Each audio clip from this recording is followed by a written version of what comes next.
Here is the MCQs from the session 2022-23 and 23 to 24.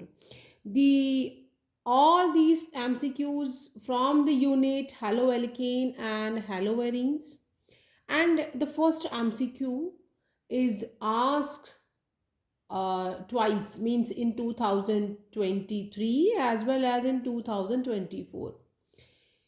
Auto-oxidation of chloroform in air and light produces a poisonous gas known as, यहाँ पे phosphine है, mustard gas है, phosgene है या tear gas है।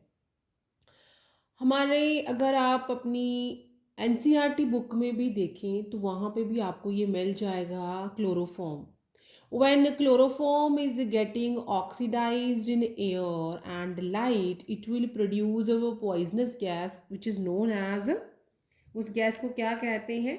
That is the phosgene.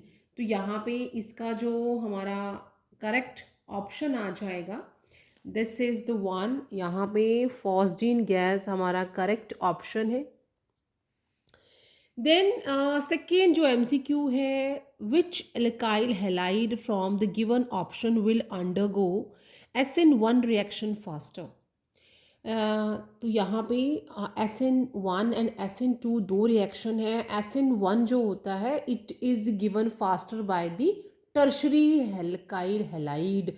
जो tertiary होती है ना, तो अगर आप ध्यान से देखो तो ये वाला जो हमारा जो कंपाउंड फर्स्ट है वो उसमें कार्बन जो है it is not having a single hydrogen, तो ये टर्शरी है। ये वाला आपका सेकेंडरी आ गया कार्बन, और ये जिस कार्बन के साथ हेलाइड या हेलोजन लगा हुआ है वो प्राइमरी है। यहाँ पे जिस कार्बन के साथ हेलोजन लगा है वो प्राइमरी है। तो हमारा जो करेक्ट ऑप्शन है दिस इज़ द वन। जो SN1 रिएक्शन होता है उसका जो सीक्वेंस या ऑर्डर होता है that is the tertiary alkyl halide will give first, then secondary halide, then the primary. तो according to that this is the correct option.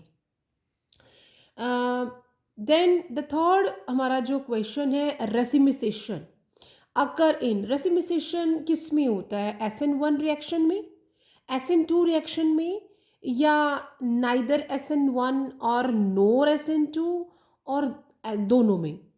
तो बेटा जो हमारा SN1 रिएक्शन है, SN1 जो है it is a 2 step reaction. जो first step है that is a slow step जिसमें कि कार्बोकैटायन बनता है। जब वो कार्बोकैटायन बन जाता है तो in second step that carbocation is available from the both side for nucleophile.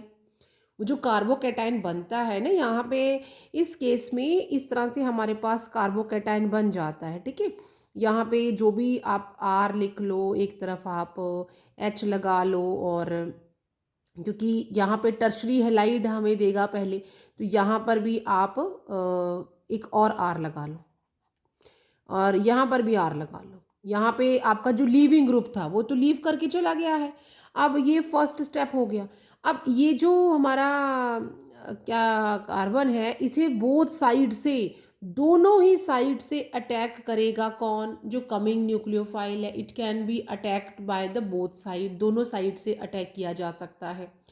That is why it can give you 50% inversion and 50% दी क्या कर जाएगा इसमें, रिटेन कर जाएगा। सो 50% इन्वर्जन है, 50% रिटेंशन है, तो जो ऑप्टिकल एक्टिविटी होगी that will be nil or zero. That is known as racemization, means a solution where we are having a both type of isomers which can rotate plane polarized light towards left side and towards right side, but due to the दोनों 50-50% है, दोनों एक दूसरे की activity को कम कर देंगे, and that is why this racemisation is occur in SN1। तो यहाँ पे इसका ये करेक्ट ऑप्शन हो जाएगा।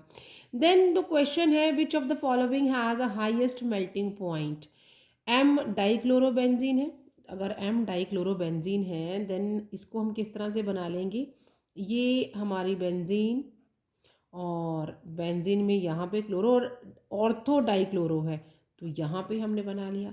ये जो एम डाइक्लोरोबेंजीन है इसे हम किस तरह से बना लेंगे, यही बेंजीन आपने इस तरह से बनाना है, एक Cl यहाँ लगा हुआ, एक मेटा पे लगा हुआ है।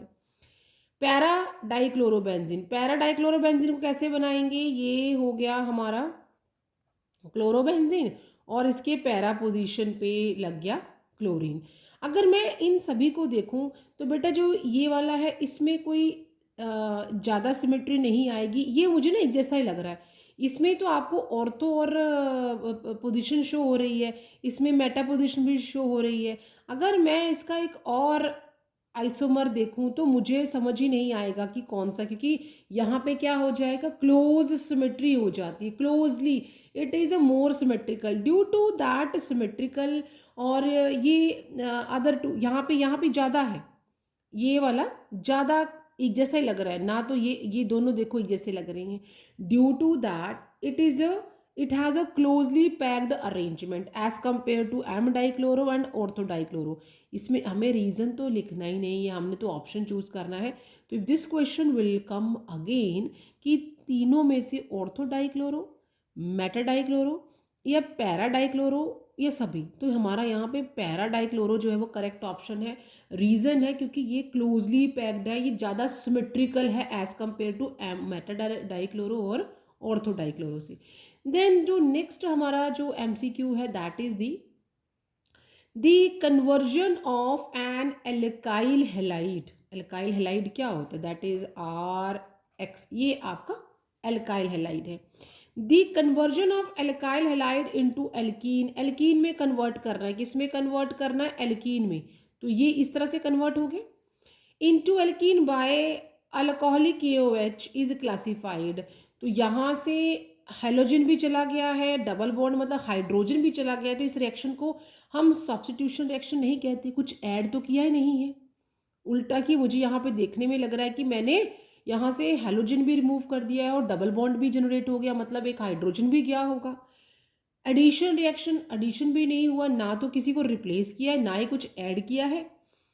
ए डीहाइड्रोहेलोजिनेशन रिएक्शन और डीहाइड्रेशन रिएक्शन। डीहाइड्रेशन रिएक्शन तो तब होता कि अगर हेलोजन रिटेन होता, हेलोजन भी चला गया है, तो इस रिएक्शन को हम क्या कहेंगे, a dehydrohalogenation reaction. So these were the MCQs which were from the unit haloalkane and haloarine, and soon I will give the MCQs from each chapter from the previous year so that you can get yourself prepared for the coming board examination. So till then you take care, and for any doubt just give me a comment in my comment box, and don't forget to subscribe my channel. Till then you take care.